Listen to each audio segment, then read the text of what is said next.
Y así no ha sido la vida nacional, no está como el mes de febrero, no es corta, todo lo contrario, ha sido larga, está picando, se extiende y se va a extender todavía mucho más.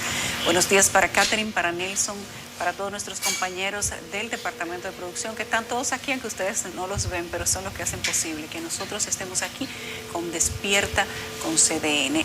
Antes de comenzar, quiero mencionar algo que me ha llegado por diferentes vías y es aquel asunto del perfil sospechoso que ha definido un coronel de la Romana, coronel encargado de la Policía Nacional, según me dicen. Este coronel ha definido en la Romana que todo el que anda con mascarilla, con lentes y con abrigo con capucha o con casco es un delincuente. Y ese es su perfil sospechoso. En República Dominicana eso se ha hablado muchas veces. En el pasado, inclusive a nivel internacional, había un perfil sospechoso y correspondía específicamente a gente india o de color oscuro, gente mal vestida y de manera general gente pobre. Hay que decirle a la Policía Nacional simplemente y de una manera sintetizada que hay que tener cuidado con los perfiles sospechosos. En este momento todo el mundo usa mascarilla. Cuando usted se pone la mascarilla y los lentes, hasta el Papa Francisco puede parecer un delincuente. Y que usted tenga o no tenga un abrigo con capucha va a depender de la condición del clima. Una gente con un abrigo con capucha, tal vez a las 12 del día, y además si tiene un arma de fuego, puede ser un perfil sospechoso. Pero un ciudadano que bajo la lluvia o en temporada de un clima más frío, se pone un abrigo, una gorra o se pone simplemente los lentes encima de que todo el mundo tiene mascarilla, no necesariamente tiene que ser considerado un delincuente. Hay que tener cuidado con los perfiles. Y ojalá que el director de la Policía Nacional, que no ha dicho ni esta boca es mía, establezca qué es realmente un perfil sospechoso sin violar los derechos de los ciudadanos. Aquí se han cometido ya muchos atropellos, aquí han matado gente inocente, han matado hasta personas discapacitadas, confundidas con presuntos delincuentes. Esto es simplemente una advertencia. Bueno, buenos días, Yulisa, buenos días, Nelson, a toda la audiencia de Despierta con CDN. Son las 7:07 de la mañana. Qué gusto que estén con nosotros tomándose su cafecito, arrancando esta jornada, como le llamo yo, antesala del fin de semana, porque el viernes ya fin de semana es. De cualquier manera, señores, tendremos carnaval en Santo Domingo, el Carnaval Nacional. Nelson, ¿qué te ha parecido esa decisión del Ministerio de Cultura? Anuncio, dice la ministra de Cultura que aquí ya la gente prácticamente aprendió a convivir con esta realidad y que han tomado decisiones inteligentes y que bueno, ya se sabe. En fin, así las cosas.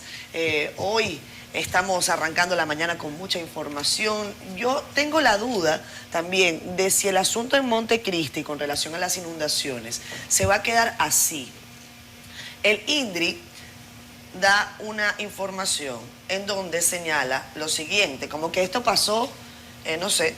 Dice, INDRI evaluará daños en zonas impactadas por lluvia en Montecristi. ¿Va a seguir evaluando? O sea, vamos a seguir hablando de futuro, algo que pasó hace ya varios días y que dejó a por lo menos 5 o 6 familias con sus casas totalmente destruidas. Porque una cosa es el efecto de la naturaleza, pero otra cosa es que si hubo algo de negligencia en medidas que se tomaron hace un año con relación a la posible ampliación de presas, embalses, que tenían una capacidad y que determinaron que podía albergar o resguardar mayor capacidad de agua. Entonces, digan las cosas como son, porque entonces ahí es que empiezan a perder el pleito de la credibilidad. Ojalá tengamos un reporte pormenorizado en breve sobre lo que ocurrió en Montecristi, para que si se tomaron malas decisiones, pues se resuelvan, se asuman las consecuencias de esas malas decisiones, si es que las hubo, y no se repitan en el tiempo. Buenos días, hoy es 3 de febrero, hace 49 años, había un juidero hoy por la mañana. La llegada de Camaño, había llegado en la nochecita del 2 de febrero y el día 3 por la mañana, esos noticieros de radio, oye, que eran puro fuego, encendieron la cosa desde que amaneció. Lo primero que hicimos los estudiantes fue salir para la calle. Ajá. Ay, sí. Y hubo una de represión, de allanamiento, la guardia ¿Dónde estabas tú, Nelson? Estudiando en el Liceo Onésimo Jiménez de Santiago. ¿Qué edad tú tenías? Ajá, me va a dispersar el comentario. No, quiero saber para que la gente entienda. Iba camino, estamos hablando de 1973, calcula, camino al Liceo Onésimo Jiménez. Y es una pena, Camaño murió solo, con Camaño murió también el foco guerrillero, acuérdense que Amaury Germán Aristi, los Palmeros, había muerto el año antes, que eran el foco urbano de Camaño. Murió solo en la loma. Y tengo que corregir algunos escritos de ayer. Camaño no salió de Cuba, se entrenó en Cuba, pero ya en esos tiempos Fidel no quería aparentar tal cosa. Tuvieron que ir para allá, Halle Herman, con su conocimiento. Entonces ellos no salieron de Cuba para acá. Hay un libro de Cayetano Rodríguez del Prado que explica muy bien ese cambio de política de Cuba. Pero bien, los buenos días. Hoy es el Día del Profesional del Derecho, el Día del Abogado. El Día del Abogado. Ay, Dios mío. Entre abogados te veas. ¿Y cuántos abogados habrá en este país? Oye, eso suena como despectivo. Entre abogados te veas. No, pero mira, el Día del Profesional del Derecho, porque yo estoy hablando de los abogados. Sí. Los abogados pertenecen al campo del derecho, pero no es lo mismo un profesional de derecho que un abogado. No es lo mismo un abogado que un jurista. ¿Y cuántos abogados? Yo hice un trabajo como en el 2015, habían 54.000 abogados. Eso hace mucho. Mira cómo Medrano te mira. 54.000 abogados. Eso en el 2015. Yo recuerdo memorizando un trabajo. Se había hablado, llenan el se había estadio dicho que desde hace años hay una discusión sobre el tema de la carrera de Derecho, de si se debería limitar en las universidades.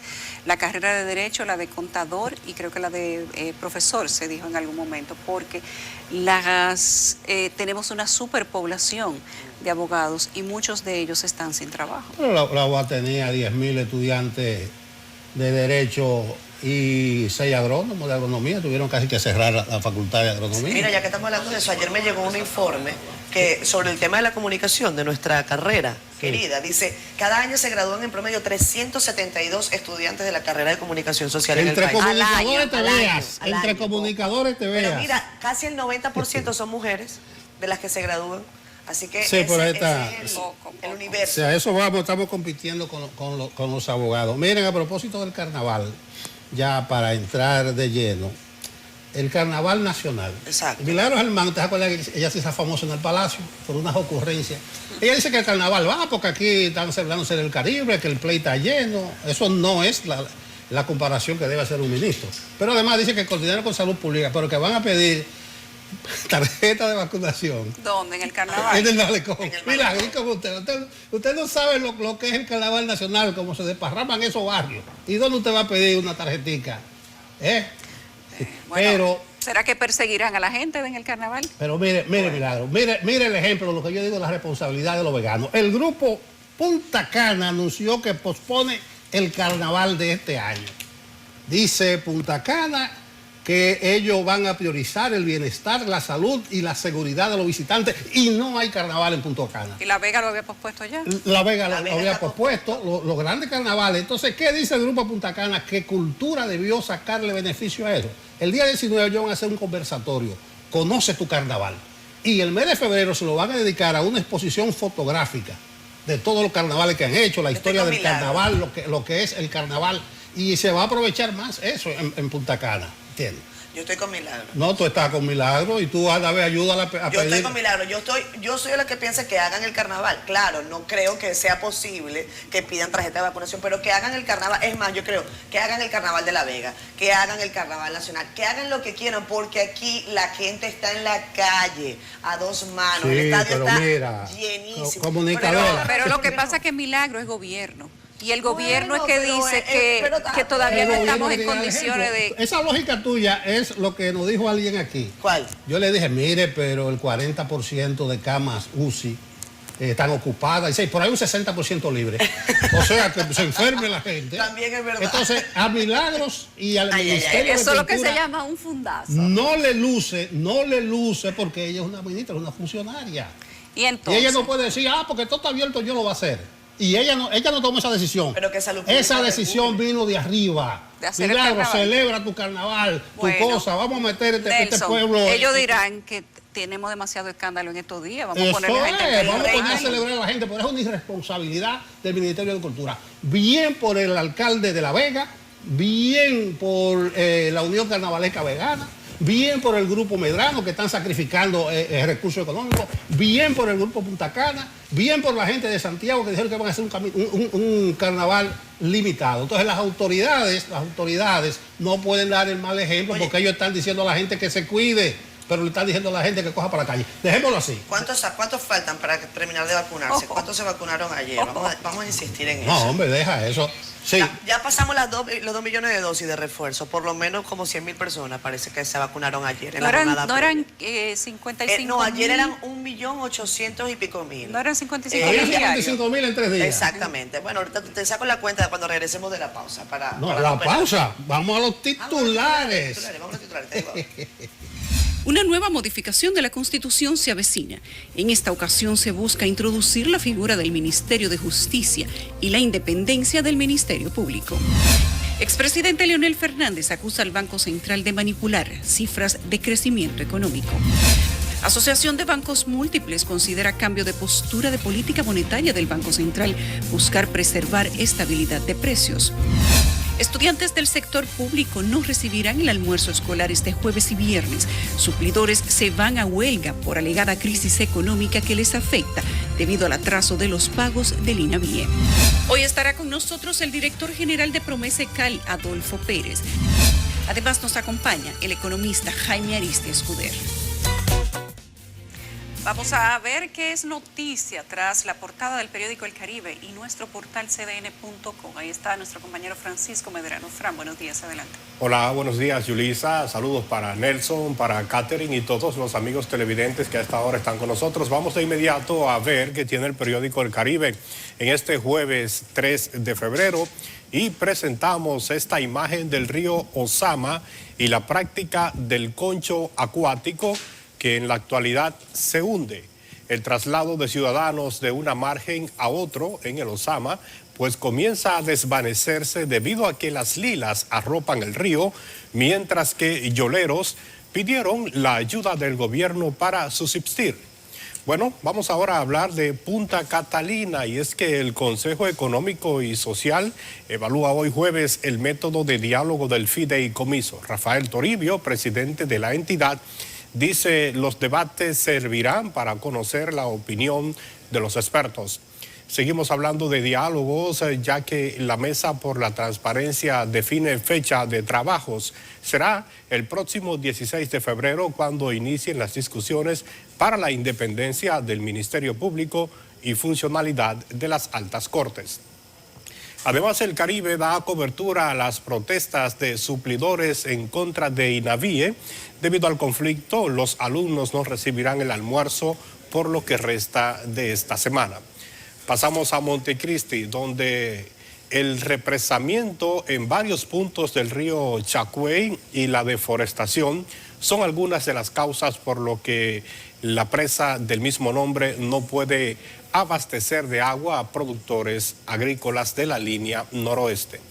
En la serie 10 momentos, el turno en el día de hoy es para Wendy Gómez, coordinadora de la unidad hemato-oncológica o de hemato-oncología del Hospital Robert Reed Cabral, y su amor por la medicina inició desde pequeña. Esta historia completa usted la puede leer en las páginas 24 y 25 del periódico El Caribe. De inmediato compartimos con todos ustedes la contraportada de nuestra edición del día de hoy, y esta noticia de Tyler Alexander, el gigante que cargó a República Dominicana hacia la serie final. Lanzó 8 entradas perfectas en la victoria 2-1 sobre México, y los Potros van hoy al título de la Serie del Caribe frente a Colombia. Vamos ahora a invitarles para que accedan a nuestro portal digital www.cdn.com.do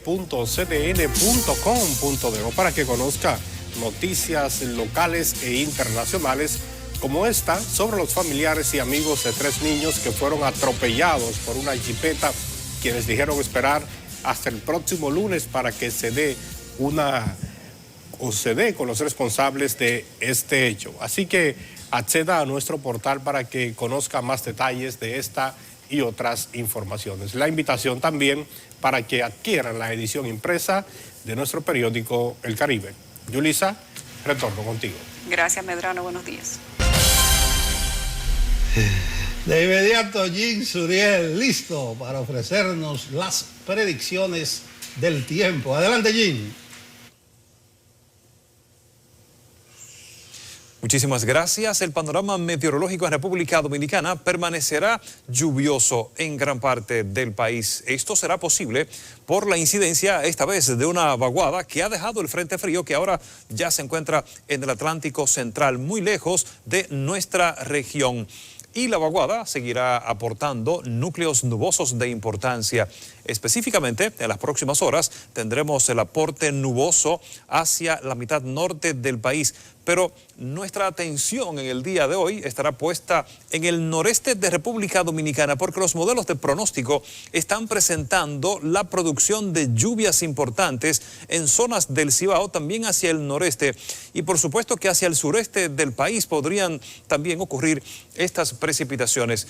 En el resto de República Dominicana se registrarán precipitaciones dispersas, pero esto será a partir del mediodía. Mientras tanto, las temperaturas han permanecido muy frías en gran parte del país, específicamente en la zona montañosa de la Cordillera Central y la región del Cibao. También localidades del noreste han recibido esta frescura por la influencia de ese aire frío que ha dejado el sistema frontal al norte de la región del Caribe.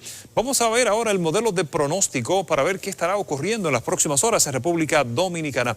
En el transcurso de la mañana tendremos posibilidad de lluvias hacia el noreste del país, parte de la Cordillera Central, también hacia la región del Cibao. Todavía se repiten algunos chubascos hacia el noroeste, pero esta vez tendremos el incremento de las precipitaciones hacia el sureste del país. Después del mediodía y con el calentamiento del Mar Caribe, tendremos la llegada de más humedad a República Dominicana y ahí empezarán a desarrollarse estos aguaceros importantes, específicamente hacia el noreste del país y hacia la región del Cibao, parte del norte, y la Cordillera Central estarán recibiendo precipitaciones importantes. En ocasiones estaremos también presenciando algunos aguaceros importantes hacia el este del país, incluyendo San Pedro de Macorís, La Romana, la provincia La Altagracia, también en Atomayor podrían ocurrir estas precipitaciones. Santo Domingo, al inicio de la tarde, tendrá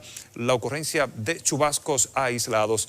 Ya al final de la tarde, los aguaceros serán más significativos en gran parte de República Dominicana.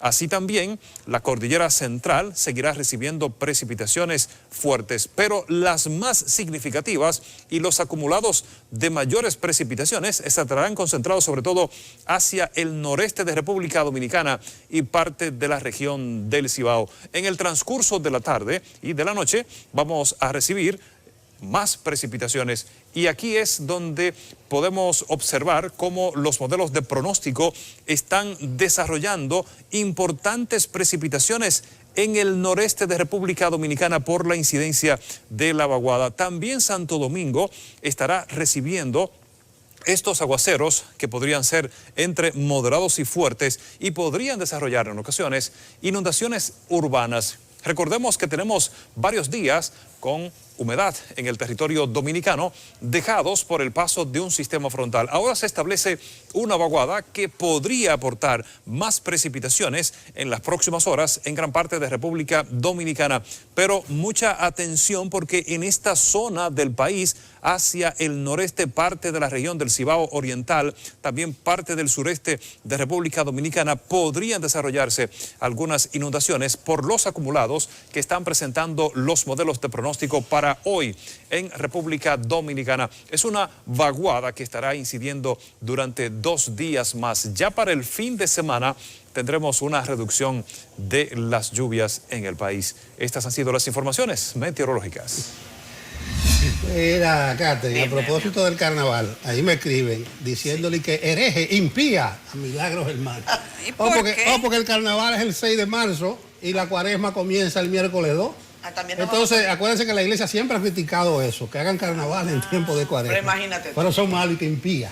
Oye, Hacía tiempo que yo no escuchaba eso. Oye, La señora Esto- Milagros Germán tenía como unas vacaciones de las críticas y entonces ahora sale con Ay, su no, carnaval hombre, no. a hacer Ahora, algo suelten a Milagro por bonito. eso. No, pero ahora le cae la iglesia Pero lo que arriba está al haciendo- gobierno, entonces le está haciendo pero daño. Ahora la al- iglesia también. No, Ahora la iglesia también. No, porque la En iglesia esa siempre ha mujer protestado tranquila. eso, que le hagan carnaval en Cuaresma. Entonces no se Está lo bien, criticó pues. a los anteriores y se lo va a Dígale eso a criticar a No, Milagro. no, Al anterior no la lo iglesia, criticaba. la iglesia siempre lo ha criticado. No lo ha criticado porque no lo habían anunciado. Ustedes lo ven hoy como la iglesia dice, impía. No, ahí van, Mire, es una mala fe que le tienen a Milagro. Es mala fe, de verdad. En fin, vamos a saludar a la audiencia de Facebook Live. Saludos a ustedes, queridos amigos que sintonizan Despierta con CDN en esta hora y que además nos comparten sus opiniones a través de esta plataforma. Por ahí está temprano Pedro Julio Aquino desde Higüey, Héctor Franco, Delio Samuel Marmolejos, Giovanni Collados, Pepo Balbuena desde Puerto Plata, Raven Cosme dice felicidades para los facilitadores de UTE y el grupo Promesas del Derecho en Santiago. Felicitaciones a todos ustedes. Hoy decíamos, hoy es el día del profesional del derecho. Felipe Padilla Hernández dice activo con CDN y el equipo. Agustina Heritage también con nosotros. Héctor Franco nos comenta sobre las declaraciones de Leonel Fernández en el sentido de que habría manipulaciones del Banco Central para el tema de las cifras, etcétera. Dilenia Liriano dice buenos días desde Villamella. José Aponte dice gracias a Dios por un nuevo día. Él ya habla de las mascarillas en el estadio, que nadie las usa. Miriam Borges dice, olvidé, República Dominicana, la Serie del Caribe arriba. Y pone Catherine y entonces, sí, una pena. Venezuela se fue, República Dominicana se queda en la final. Eso hay que celebrarlo. Para mí, insisto, fue una final anticipada la que se vivió en la jornada del miércoles, del martes, en el Estadio Olímpico Juan Marichal. Suerte para el equipo de la República Dominicana, para los Gigantes del Cibao. Vamos a hacer pausa, son las 7:27. Son las 7:31 de la mañana. Ahora vamos a hacer nuestro resumen informativo de lo que ha acontecido en el interior del país. En Santiago, un agente de la DGCET resultó muerto alegadamente a manos de miembros de la policía en un confuso hecho que es investigado. La víctima fue identificada como el raso Alberto de la Rosa de la Cruz, de 21 años. La policía en San Pedro de Macorís inspeccionó la jipeta que provocó la muerte de 2 niños y ocasionó heridas a otro menor. Las autoridades garantizaron que darán con el paradero de los ocupantes del vehículo que provocó la muerte de Jeremy José Nobel, de 7 años, y Carlos José Nova, de 5. En La Romana, la policía investiga las circunstancias en que una niña de 1 año perdió la vida de un impacto de bala cuando se encontraba junto a su padre y un amigo, quienes supuestamente chequeaban un arma de fuego y se escapó un disparo. El padre de la menor, Georgie Alexander Martínez Ubiera, es investigado, mientras que José Cedeño Herrera, quien supuestamente tenía el arma, permanece prófugo. El juzgado de la instrucción de Samaná ratificó la prisión preventiva de 3 meses contra un hombre acusado de violar a una menor de edad. El imputado es Kelin Eliezer Díaz, quien guarda prisión en la cárcel de Samaná. Las autoridades penitenciarias investigan las circunstancias en que se fugaron 3 reclusos que eran trasladados desde el Palacio de Justicia de Baní hacia la cárcel de Najayo. Dionis Miguel Báez, Yasbel Antonio Zapata Gómez y Kelvin Apolinario Lorenzo agredieron al conductor del vehículo en que eran trasladados y se fugaron. Un total de 848 paquetes presumiblemente de cocaína fueron decomisados en las últimas 24 horas en operativos simultáneos encabezados por la Dirección Nacional de Control de Drogas y la Armada. 673 de los paquetes fueron recuperados en las costas de Barahona y 175 en la Altagracia. Por ambos casos hay 4 detenidos. En otro caso, la Dirección Nacional de Control de Drogas y el Cuerpo Especializado de Seguridad Aeroportuaria ocuparon 14 paquetes presumiblemente cocaína en el Aeropuerto Internacional de Punta Cana, Por este caso están detenidos 2 hombres, mientras que el destino de la sustancia era Canadá.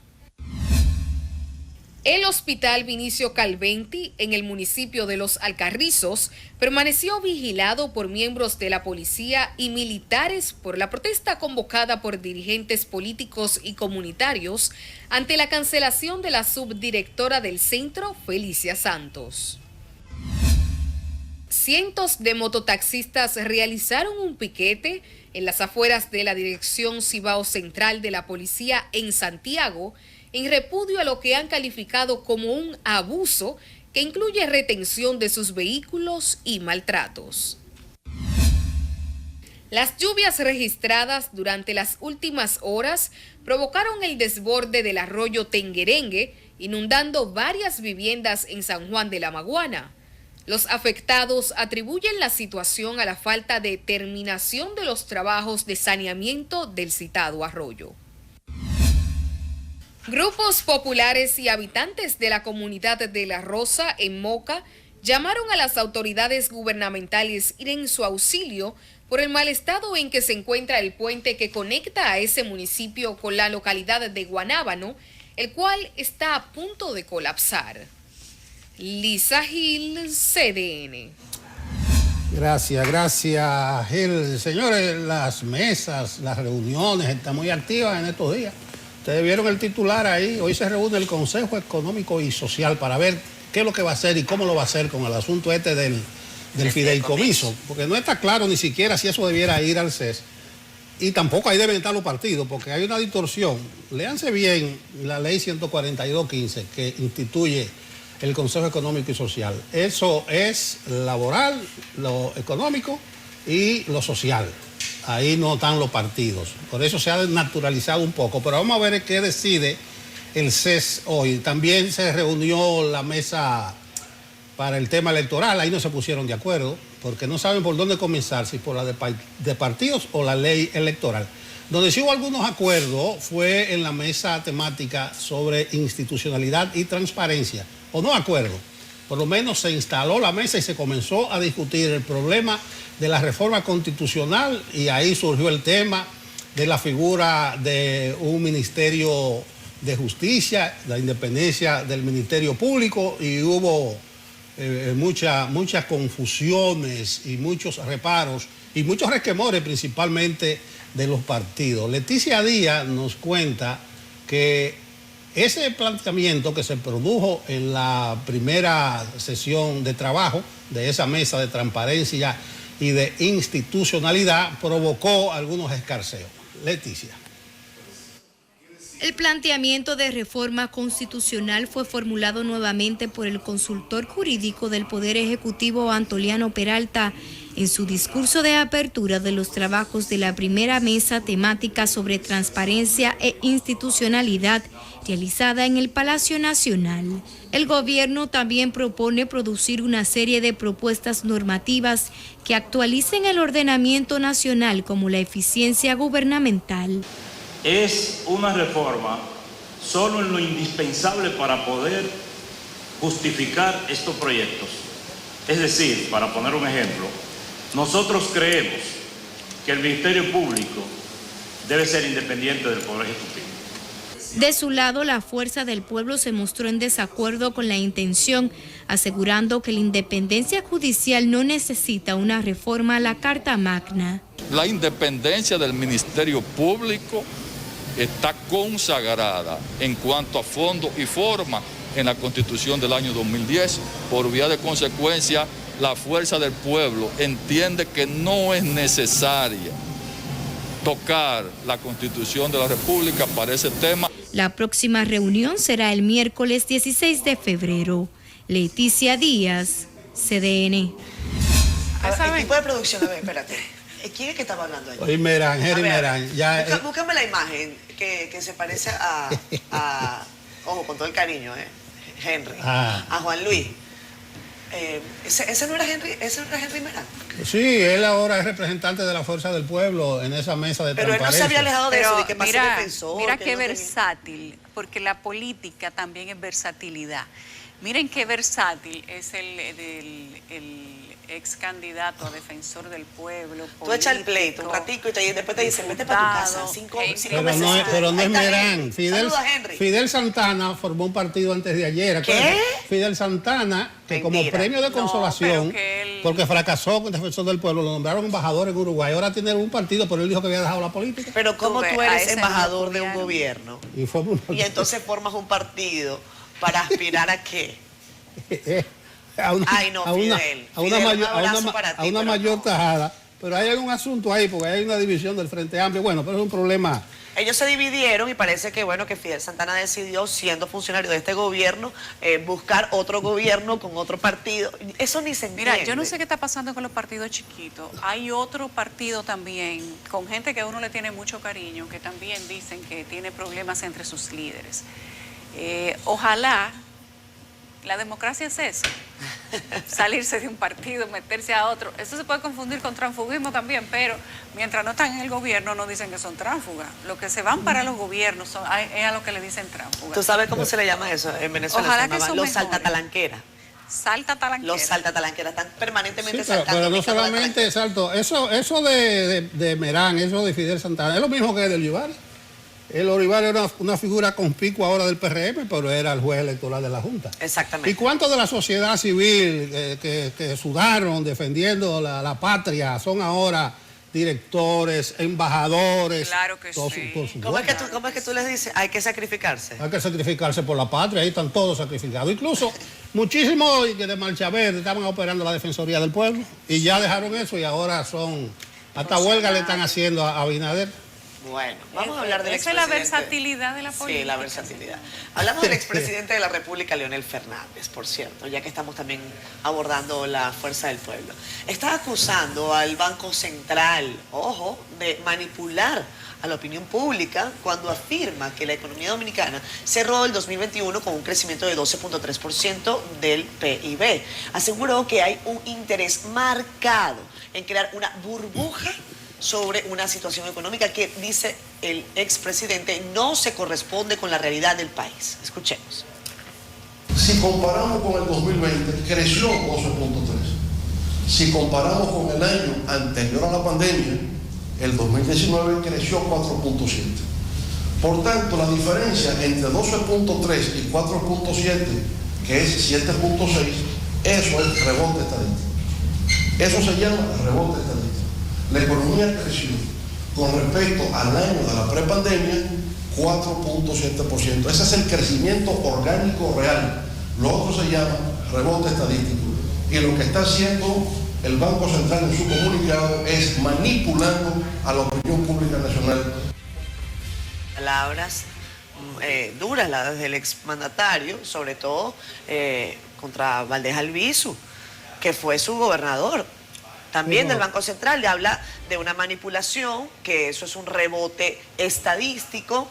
En fin, él está afirmando que el contrato de fideicomiso de Punta Catalina, esto es por otra parte, tiene vocación de privatización, porque no limita el monto de inversión de la figura del fideicomitente adherente. En ese sentido pidió al gobierno que explique también qué significa un fideicomiso para la Policía Nacional. ¿Te acuerdas que habíamos hablado de eso, Nelson? Para el tema de las nóminas. Eso se había hablado, ha quedado así, y fue una de las propuestas de la mesa técnica que elaboró una suerte de hoja de ruta de la uniformada. Ahí está el exmandatario. Hoy seguramente veremos muchas reacciones. Eso sí no se le puede quitar a Leonel Fernández. Cada vez que el Leonel habla, al día siguiente o ese mismo día la gente sale a responderle. Sí, bueno, a fin de cuentas es un exmandatario. Es un líder. No, pero que él tiene y no tiene razón. Ajá. Porque si usted ve y lee el informe preliminar del Banco Central, el Banco Central plantea que con relación al 19, sí, claro, el crecimiento nuestro fue 4.7%, el mayor de la región. Seguido de Chile con 4.6 y después está Guatemala y Paraguay con 3.9 y después todo el mundo para abajo para terminar con Panamá con -8. Es decir, que todo el mundo tituló y el Banco Central lo encabezó por ahí el 12.3%. Sí. Pero cualquier medio de comunicación, porque ahí están los gráficos, pudo decir con relación al 19 el crecimiento fue 4.7, el mayor de la región, incluso mayor que las proyecciones que hicieron organismos como el Fondo Monetario, la CEPAL, sí, el lo que BID, pasa es que el Banco presidente, Mundial. a mí me parece que en lo que se queda quizás el exmandatario corto en la explicación es a qué se debe también ese rebote técnico, porque tú no rebotas por casualidad. No, él dice que la comparación no debió ser con el 20, sino con el 19. Pero el Banco Central también tiene un cuadro sí, también lo dice. Y teoriza ampliamente sobre ese crecimiento de 4.7%. Incluso si la Fuerza del Pueblo tiene un periódico, podía titular 4.7 con relación al 19, que es lo correcto porque el 20 no es punto de referencia para nada. Claro que no. Es un año perdido, Mira, como se ha dicho. A mí, más que los números, me llama la atención algo que dice el presidente Fernández, que me parece que a eso sí hay que prestarle atención. Él dice, se está tratando de crear una burbuja económica, una especie de percepción inexistente de que todo va bien, para que la gente entienda que todo está bien. Hablar de una burbuja económica, Jaime Ariztía Escuder, que va a hablar con nosotros en un ratito, puede explicar perfectamente lo que es una burbuja económica. No hay muchas cosas tan peligrosas como una burbuja económica. Recuerden qué pasó, solo para ponerles una comparación en Estados Unidos con la supuesta burbuja económica inmobiliaria. Se llevó al sótano a toda una clase económica, quebró muchísimas empresas y desvalorizó sectores inmobiliarios completos. Y eso fue un factor importante de una crisis económica. Yo sé que el presidente Fernández es una persona de mucho fuste político, que sabe el peso de sus palabras, que además es un expresidente, que debe conocer al detalle lo que es la situación económica del país, pero hablar de una burbuja económica, yo creo que él dijo algo que es importante, dijo algo que es serio. Yo no sé si es verdad o si es mentira que aquí se está tratando de hacer una burbuja económica, pero donde hay burbuja económica, eso no dura mucho tiempo, es lo primero. Y lo segundo es que el desinfle de una burbuja económica es de golpe. Una burbuja no se desinfla al pasito, no. Una burbuja se desinfla de golpe y los resultados de tener una burbuja económica siempre van a ser mucha más inflación, empobrecimiento, crisis social. Yo creo que el presidente Fernández, si nos está escuchando, si nos está viendo, que él dice que nos ve todos los días. Siempre nos ve, sí. Podría, sí, me dicen aquí que sí. A mí me gustaría que él explique un poco más su planteamiento de que aquí se está tratando de hacerle creer a la gente una burbuja económica, porque eso que él ha dicho es serio. Por cierto, hay economistas que han planteado posiciones encontradas en torno a esas declaraciones del presidente Fernández, como era de esperarse. Lo que te decía, no había pasado un día y ya estaban reaccionando. Ahí está. Vamos a ver qué fue lo que opinaron algunos economistas en torno a las declaraciones del presidente Fernández, en el sentido de que el Banco Central manipula las cifras, los indicadores de crecimiento de la República Dominicana. Apolinar Veloz es uno de los economistas consultados que coincide con lo denunciado por el exmandatario. Toda la información que da el Banco Central la da para promover a las autoridades del Banco Central, no para informar a la nación de cómo marcha la economía. Afirma que el crecimiento real de la economía en el 2021 fue de 4.7%, y no de un 12.3% como lo refirió el Banco Central. No se debe tener confianza en esas cifras del Banco Central. Sin embargo, la opinión de otros economistas es contraria.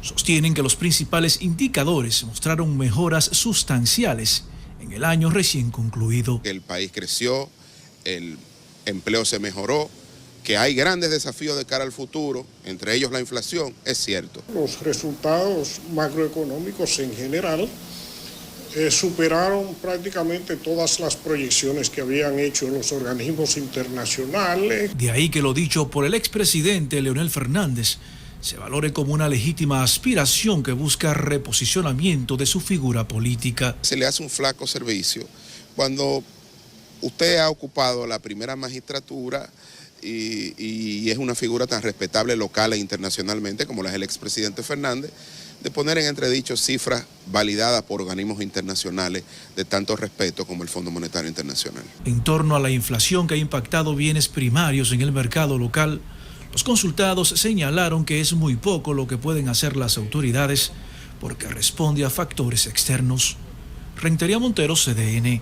Bueno, pues yo creo que es que la discusión tiene distintos ángulos. Sí. Porque el Banco Central dice que respecto al 2019 el crecimiento fue de 4.7%. O sea, el Banco Central no ha ocultado eso. En su informe eso está detallado. Lo que pasa es que está titulado desde la perspectiva más optimista, que es con relación al 19, pues entonces tenemos un crecimiento de 12.5. Evidentemente lo que está diciendo el presidente es un tema de manejo del titular, sí, pero además, del framing comunicación. Ahí está documentado el crecimiento de la mayoría de los indicadores económicos, excepto el de la inflación, ahí estrepitosamente. Ojo, por cierto, Leonel Fernández dice que eso fue otra de las cosas que comentó ayer, que el Banco Central tenía una expectativa de que la inflación fuera más o menos 4 o 5% y que llegó a 8.5%.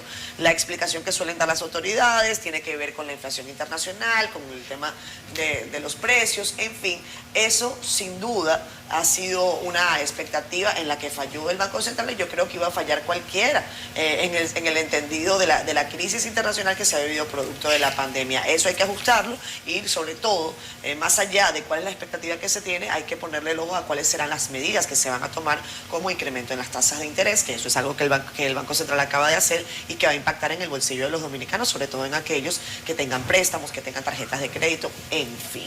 La Asociación de Bancos Múltiples, por cierto, está considerando que el cambio de su postura de política monetaria del Banco Central es atendible dadas esas complejidades del panorama económico y financiero global.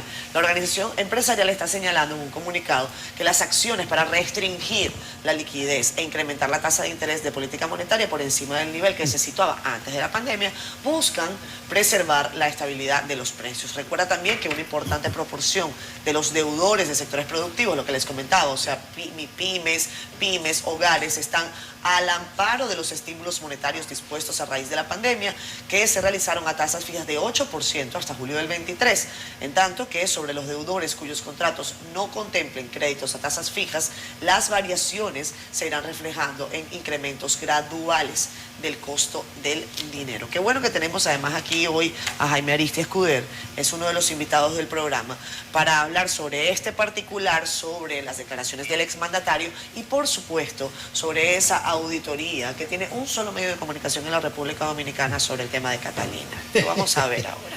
Mira, yo recomiendo un trabajo a profundidad de Héctor Linares, su director del Caribe, sobre el tema de la tasa. Él decía que en julio del 19 flexibilizó y que ahora restringe. Eso es, aquella vez aflojaron más de 2.500 millones de pesos para la pandemia. Para dinamizar. Dinamizar la economía y una serie de programas sociales. Ahora aprieta. Ayer decía aquí uno de los economistas que entrevistamos que eso es adelantándose a la Reserva Federal de Estados Unidos, que viene con sucesivas alzas. Nos vamos a la pausa sin dejar de recordarle que hoy los suplidores del almuerzo escolar, del alimento escolar, están en huelga hoy y mañana sobre la base de exigencia al INAVIE. Que no le pagan. No le pagan, nombran mi pyme fantasma, dejan fuera lo que ganaron licitaciones, pero lo chistoso del caso es que el director de INAVIE, no sé su nombre, Yulisa Víctor Castro. Víctor Castro, sí, Víctor Castro, amigo Víctor Castro. Él está solicitando que le hagan una auditoría a la gestión del gobierno pasado, no ni siquiera a la gestión anterior. Él dice hasta el 2021. La gestión anterior completa, desde que inició INAVIE, que se inició con el director anterior, hasta la persona que lo precedió a él. Sí. O sea, un año de este gobierno y todos los años anteriores. Todos los años del otro gobierno. Pero bien. 5 años. ¿Y por qué no es que no dialogan? ¿Por qué nos hablan? A nosotros nos dicen qué es lo que está pasando. Sí. Acuérdese la huelga del ADP, que fue más por unos humores y unos resquemores y unos celos que por un Eso problema llora ante la real. presencia de Dios, señora. Hay 4% para la educación en República Dominicana. Aquí los niños todavía. De ahí no solamente tienen salen candidaturas a presidente. eso llora ante la Dejen que el presencia. tiempo pase para que ustedes vean.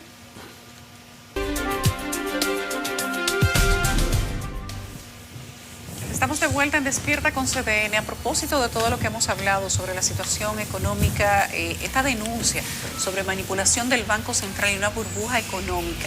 Y además, una particular publicación que ha hecho un periódico de circulación nacional con datos de una auditoría Punta Catalina, que no se ha hecho pública la auditoría, que no se ha consensuado con las partes y que además no se ha enviado a los demás medios de comunicación.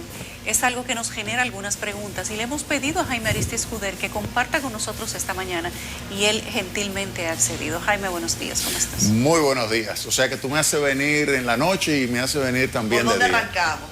No, por donde ustedes quieran. Un placer estar aquí. Yo creo que podemos... entrar. No, déjame hacer la precisión. O sea, yo creo que fue una filtración que se hizo de parte de una auditoría con mala fe. Porque el presidente Abinader dijo que él la recibió el día 25 y que en los próximos días le iban a dar a conocer. Sí. Pero alguien sacó dos cositas negativas, se la llevó al listín diario. Yo creo que fue el ministro de Energía y Minas, porque ¿quién más puede hacerlo? Mira, yo no sé quién fue, pero en realidad le faltó mucho ahí por decir, porque había que decir en primer lugar que desde mayo del año 2020, las dos unidades de Punta Catalina suplen la mayor cantidad de energía eléctrica en este país. Suple entre el 30 y el 35% de toda la electricidad mensualmente que se consume en este país es Punta Catalina. Por eso te digo, y eso hay que alguien ponerlo. cogió dos partecitas negativas, Claro. entonces hay mala fe. Y en Sí, esta cosa hay que tener cuidado, porque lo más que se puede interpretar es que quieren dañar la imagen y de la situación de Punta Catalina para decir que es ese comité técnico que puede arreglarla. O sea, que puede salir de por la gente. Pero Yulisa te iba a preguntar, yo quería hacer la precisión sobre una filtración con muy mala fe. Sí, Pero, y estoy de acuerdo contigo. Aquí hay algo muy importante. Uno se pregunta por qué la auditoría de Punta Catalina, si todos los medios la están esperando, ¿por qué no se publica la auditoría como tal, completa, inextensa? Y entonces que todos los medios podamos analizar la auditoría, no una publicación aviesa que solamente te dice 3 cosas de algo que tú no tienes con qué compararlo. Ahora, hay algo muy importante. Lo que se dice, lo que se ha publicado de Punta Catalina, ¿es verdad o es mentira? Porque sea aviesa o no, si lo que se ha publicado es verdad, merece un análisis.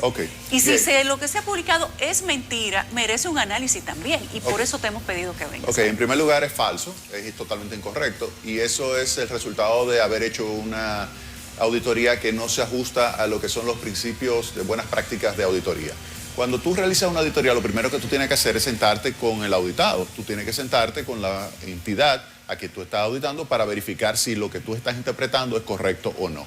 Si ellos no se sentaron ni con el consorcio constructor, ni se sentaron con el equipo técnico de la CDE, específicamente no se sentó con la unidad técnica ni con Stanley Consultant, que son los elementos de la CDE que conforman la contraparte del consorcio constructor. Y al no sentarse, obviamente que llegan a conclusiones totalmente erradas. Y podemos entrar. En primer lugar, hay que decir la parte que ellos no señalan, que es Punta Catalina, la principal fuente de electricidad, que está operando de una forma estable a pesar del mal mantenimiento, que eso es lo que ellos debieron de haber reconocido y establecido, que desde agosto del año 2020 no está siendo aplicado un buen programa de operación y mantenimiento de la central termoeléctrica Punta Catalina. Comenzamos con eso. Ahora, vámonos a los puntos específicos. Por ejemplo, el tema de los pilotes. Pones una foto de unos pilotes oxidados. Bueno, cualquier ingeniero que sabe de obras marítimas sabe que los pilotes se construyen, y esos en particular, con cemento, concreto armado y recubierto para darle mayor protección, mayor vida útil. Se recubre con acero y se calcula el acero en términos del espesor de la siguiente manera. ¿Cuál es la vida útil? Bueno, la vida útil son 40, 50 años. Bueno, 50 años. ¿Cuál es el espesor que debe tener esta cobertura adicional que se le pone para proteger lo que es el concreto armado? ¿Cuántos años debe tener, tomando en consideración la tasa de oxidación que tú tienes de tener una parte de ese pilote fuera del mar? Como lo tiene fuera del mar, hay un proceso de oxidación. La parte que está dentro del mar no se oxida. La parte que está afuera, sí. En consecuencia, entonces tú calculas un espesor mayor. Y eso, hay estudios que si ellos le hubiesen solicitado a la CDE o al consorcio constructor, se le hubiese suministrado. Hay empresas internacionales que han hecho esos análisis muy rigurosos, toman en consideración lo que es la tasa de oxidación y de esa forma se calcula que esa materia, ese material que está ahí, que no es un material estructural porque no carga, no hace nada, sino simplemente protege el concreto, se va a ir deteriorando en un periodo que puede ser de 60 años, 70 años, 80 años, etc. De tal manera que con relación a los pilotes es algo que cualquier ingeniero que lo ve inmediatamente dice, eso pero que acaba de poner Sargent Lundy es totalmente incorrecto. Jaime, pero el objetivo de esta cubierta de acero no es cargar nada, solamente cubrir la parte de acero que al final en una cantidad de años el acero queda expuesto de todos modos. Sí, o sea, el acero, o sea, fíjate cómo es, tú tienes el concreto armado, eso significa acero, concreto, y entonces luego tú tienes una cobertura adicional que tú lo puedes hacer de dos formas. O pones un coating, o sea, como si fuera una pintura, y se ve bonito, pero es una pintura sobre el concreto, o le pones una parte de acero grueso que se va a ir oxidando. Claro. Eso es algo típico, Bueno, todo lo que uno pone cerca del agua, cerca del mar, sí, pero se corroe. O tú pones algo pintado y tiene que estar pintado continuamente, o le pones esa cobertura de acero que la preparas de tal forma que se va a ir deteriorando a lo largo del tiempo, pero es simplemente lo mismo que tú tienes de la pintura, que tendrías que estar pintando cada 2 años para que se vea bonito. ¿Cuál fue el tiempo que se estableció, Jaime? Para la cobertura. Mira, la cobertura puede ser de 50 años, 60 años. Esa es la vida útil que se cree que puede tener la planta. La planta tiene 40 años, pero obviamente que esa planta bien mantenida puede dar muchísimo más. Y igualmente... Y en caso de que fuera así, habría que cambiar ¿qué? ¿El recubrimiento nada más? Se le hace... ¿O la columna entera? No, el recubrimiento. El recubrimiento. Incluso tú puedes perfectamente irlo haciendo en periodos. Por ejemplo, si tú le das un buen mantenimiento, tú puedes irle colocando partes donde se haya, por ejemplo, registrado una tasa de oxidación mayor, lo puedes hacer. O sea que eso ya es mantenimiento. Fíjate una cosa, Itabo es una super planta, tiene 40 años y está supliendo electricidad. Punta Catalina, que tiene mejor tecnología, en 40 años va a estar supliendo electricidad en este país. Tú lo verás. Jaime, hablemos de la cinta transportadora, también se habló sobre ese particular. Y hay algo específico que leí en tu bueno, yo siento que es una suerte de análisis, explicación, publicado hoy también en Prensa Nacional, en el mismo periódico donde también se publicó esta auditoría, nada más allí, donde tú señalas que esta firma auditora no, por decirlo de alguna manera, no contó con todos los elementos porque no verificó de manera presencial algunos datos, sino que se llevó de documentación que se le entregó. Y tú hablas de un contrato de $2 millones que se tiene para esos fines. ¿De qué se trata? Mira, la auditoría se contrató a esta firma Sargent Lundy, una empresa muy prestigiosa norteamericana que yo conozco muy bien, y por $2 millones. Si hacen $2 millones, yo creo que por lo menos debió haberse sentado para hacer una buena auditoría. O sea, el costo de la auditoría es $2 millones de dólares. Sí, eso se le pagó a Sargent Lundy.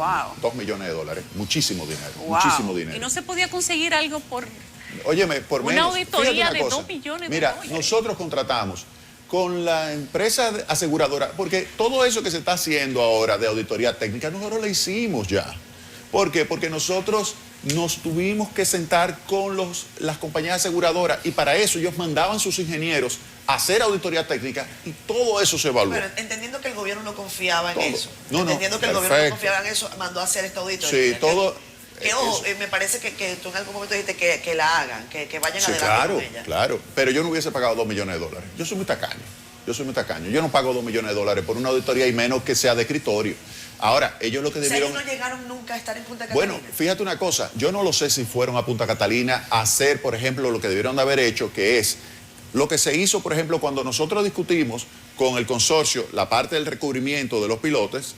Vino una compañía con unos equipos especializados, entraron, vieron el espesor, nos verificaron que efectivamente era el espesor que estaba en los papeles y nos dijo y nos certificó que efectivamente eso duraba 50, 60, 70. Ahí había algunos que podía durar hasta 90 años. Entonces, eso fue lo que nos informó. Ahora, con relación a la correa, mira lo que sucede. La correa es una correa muy larga.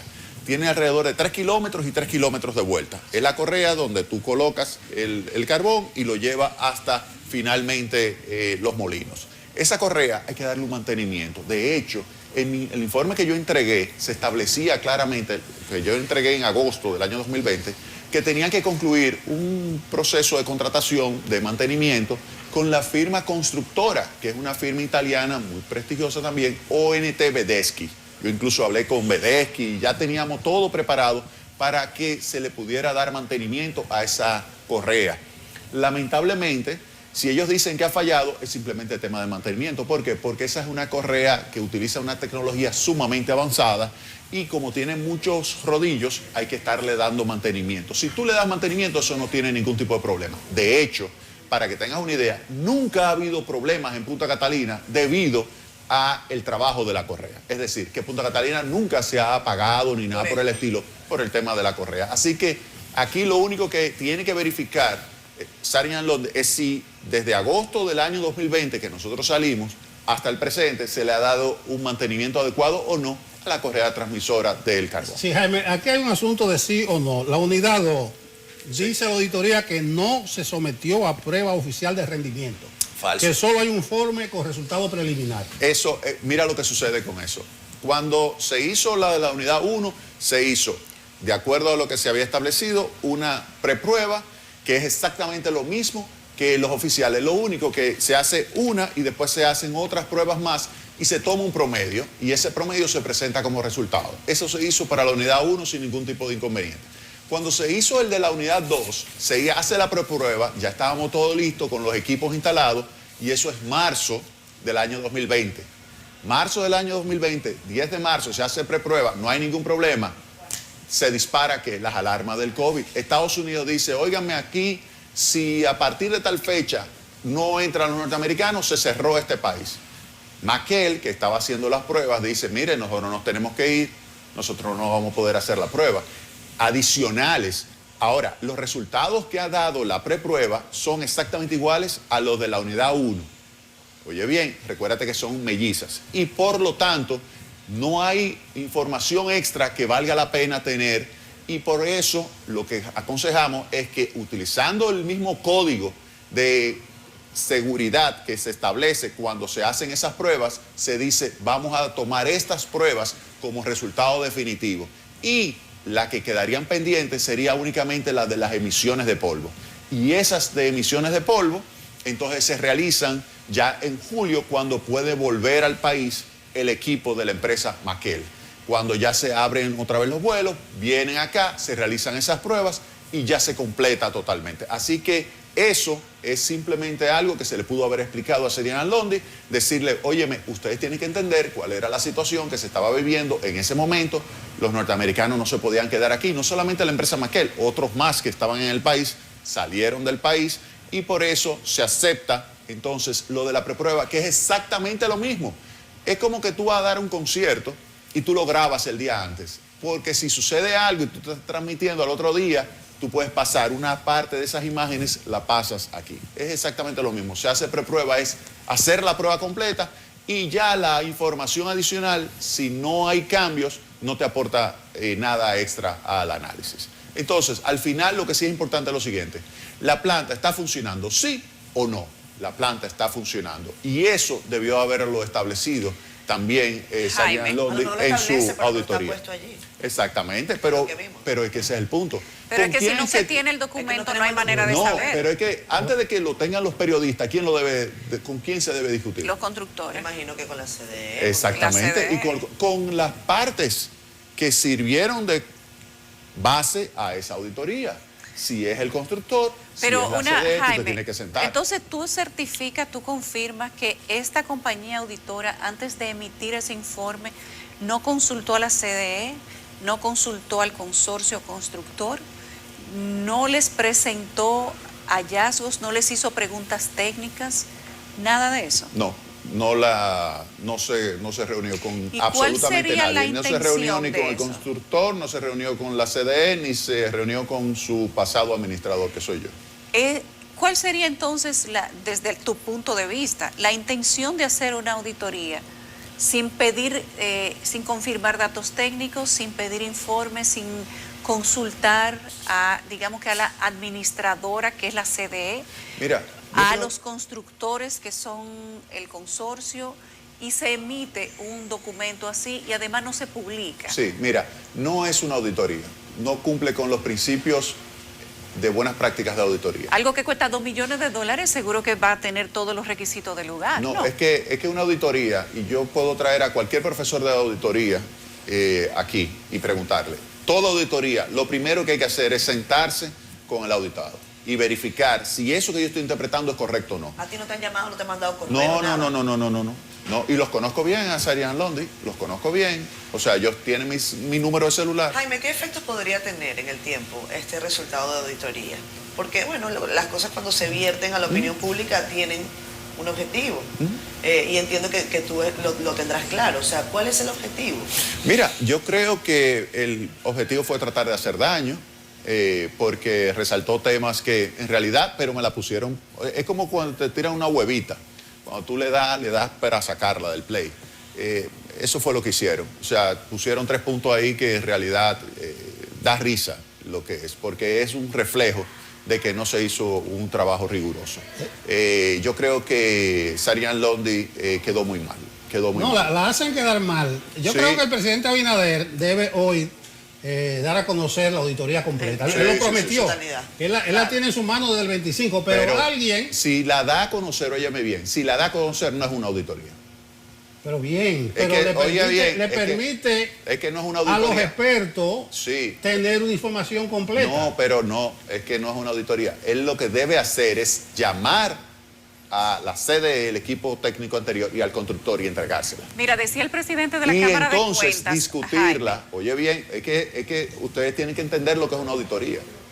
O sea, la auditoría es oye bien, no es un reporte técnico. ¿Eso no debió ser el presidente, debió ser Sarian? No, sí, Sarian. La compañía que hace la auditoría. Sí, no, pero como él me está mencionando el presidente Abinader, pero yo lo que te digo a ti es lo siguiente, una auditoría, y tú lo puedes buscar en los libros de texto, tú lo puedes buscar, lo que implica una auditoría. Una cosa es una auditoría y otra cosa es un reporte técnico simplemente. Mira, decía el presidente de la Cámara de Cuentas, ahí donde tú estás sentado, por unos informes que le pedimos y le preguntamos sobre investigaciones que ellos estaban haciendo. Y él dijo que no se podía hablar de eso todavía porque ellos habían enviado los hallazgos a las partes y ellos tenían que esperar las justificaciones. Y hasta que eso no se diera, ellos no podían permitir que se conocieran detalles porque los auditores necesitaban tener explicaciones. Si las explicaciones no eran valederas, no eran justificativas, ya entonces todo eso se ponía en el informe. Exactamente, eso es correcto. O sea, por ejemplo, Sarian Londi lo que debió haber hecho era sentarse con nosotros le mandamos toda esta información que yo publiqué hoy, en el listín diario, le mandamos toda esa información y ellos están de acuerdo o no están de acuerdo y ponen las dos opciones, hay una las intención, dos versiones. Jaime, hay una intención entonces aviesa de las autoridades de hacer daño con Punta Catalina. Sí, claro. Pero ¿por qué si es la termoeléctrica que ahora dicen que suple la mayor parte de la energía del país? Si se le tiene un valor tan grande que se tiene que hacer un fideicomiso, si se está diciendo que en 5 años paga la inversión, y que además es el bien público de más valor que tenemos en este momento. Como que no es un poco incomprensible. Es la joya del sector eléctrico, es realmente el principal activo que tiene el sector público y el pueblo dominicano. Genera $250 millones de beneficio anualmente, es algo verdaderamente extraordinario. Y es una super planta, óyeme bien, si esa planta tú la operas bien y le das un mantenimiento correcto, tú te puedes olvidar de que esa planta tiene una vida útil de 40 años, eso puede ser 50, 60, 70 años, porque es que, óyeme, los equipos que están instalados ahí, la ingeniería que se utilizó ahí es de última generación en materia de generación de electricidad en base a carbón. Ya la primera conclusión que yo saqué, que eso es para vender una imagen negativa y vender la idea de que tiene que ser salvada por gente que sepa, por lo técnico, en mano privada. Cuando yo digo que el presidente Abinader debe hoy publicar esa auditoría, él dijo lo siguiente: deben saber que después de meses de licitación y estudios, el pasado martes 25 de enero, recibimos la auditoría técnica preliminar sobre el estado de las plantas de Punta Catalina. En los próximos días se informará al pueblo sobre los mismos, pero ya que se filtró una parte, para hacer daño, Sí. sacar unos punticos negativos, ya hay que darla a conocer para que se haga una discusión amplia con toda la de la ley. Pero una cosa antes de este año, dice ese escrito filtrado, la carga mínima y las emisiones del ruido de la unidad 1 no se aprobaron y que tampoco aprobaron las emisiones de carga mínima, ruido y polvo de chimeneas. Eso es totalmente incorrecto. En primer lugar, se hizo el 10 de marzo con los equipos internos propiamente de medición de lo que es emisión y todo eso. Se calculó que es el CEMS, se calculó con eso, se estimaron con eso. Ahora,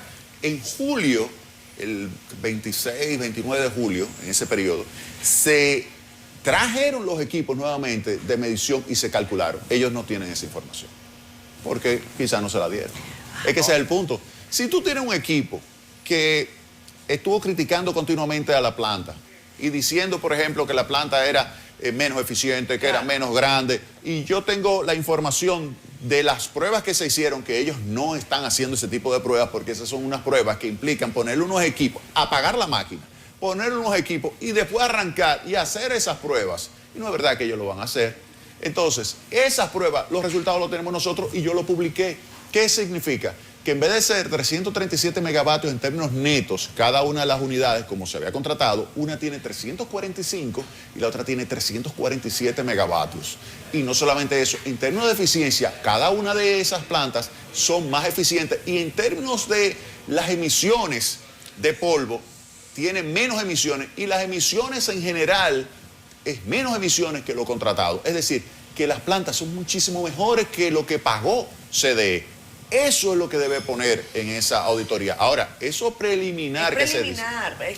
Es que ese es el punto. Y yo insisto. ¿Cuándo se convierte en definitiva? Ese es el problema. Y ahí es cuando yo quiero saber si esto no es un asunto de quién gana la batalla en la opinión pública. Ah, ese es el punto. Entonces, la pregunta es, porque dime de nuevo el texto, Nelson, Sí. la palabra textual del presidente Abinader, cuando él dice, después de meses de licitación, hemos... Esto en su alocución del domingo en la noche. Sí. Deben saber que después de meses de licitación y de estudios, el pasado martes 25 de enero recibimos la auditoría técnica preliminar sobre el estado de la planta de Punta Catalina. Auditoría técnica preliminar. ¿Cuándo se convierte de Entonces, preliminar a definitiva? ¿Cuándo? Me imagino que es cuando se consulten a las partes y se tenga un resultado. Entonces, ¿por qué tú la publicas? Bueno, ¿quién la está filtrando? ¿Con qué interés? Y por eso es que yo te pregunto, ¿cuál va a ser la Óyeme, consecución? Sari en Alonde ha quedado malísimo. Malísimo. O lo han hecho quedar mal, Claro, o sea, ella cobró sus $2 millones, pero quedó mal. ¿Por qué? Porque ya también está publicado esto, y esto obviamente cuando tú googlees a nivel internacional te va a dar cuenta de que en República Dominicana hubo Pero la un mal empresa trabajo. no debería, quizás, ante un resultado preliminar que la deja mal parada, responder y decir, esperen, es que eso no es... Debería. ¿No debe la empresa hacerlo? Debería, y llamarme. Óyeme, yo soy el administrador de Punta Catalina. ¿Y tú no puedes hacer una solicitud pública a la Óyeme, empresa yo fui quien para que lo recibí las 2 unidades de Punta Catalina. ¿Y tú crees que después de todo el esfuerzo, el intenso trabajo y el enfrentamiento con ese consorcio para sacar que fuera lo mejor para el pueblo dominicano, yo me voy a dejar que vengan a venir con mentiras, a tratar de manipular? Eso sí es manipulación de información. Eso es imposible. Óyeme, conmigo jamás. Jaime, no puede ser. Oficialmente eso. No, pero ya lo acabo de hacer. No puede ser, Óyeme, Jaime, que lo hicieron en la prensa, yo también se lo hice en la prensa. Jaime, pero no puede ser que tanto, no el consorcio, la administración que está siendo cuestionada, porque eso es un cuestionamiento a una administración lo que se ha hecho, se le pida a la compañía que les envíe a ustedes como parte importante la auditoría preliminar y reclamarle el equilibrio del mismo informe, la reunión, lo que sea, porque ya está publicado. Lo que pasa es que sorprende que se publique antes de confirmar las partes. Eso ninguna compañía auditora lo hace. No, ninguna. Por eso es que es sorprendente. O sea, yo, si fuera Sari en Londres, inmediatamente publico que nosotros no estamos de acuerdo con eso. O que no se ha terminado el proceso. Exactamente. O si se terminó, porque puede ser que lo hayan terminado. No, es que no puede haberlo terminado si no ha conversado con nosotros. Con las partes. O sea, fíjate una cosa, publican 3 elementos. Jaime, depende.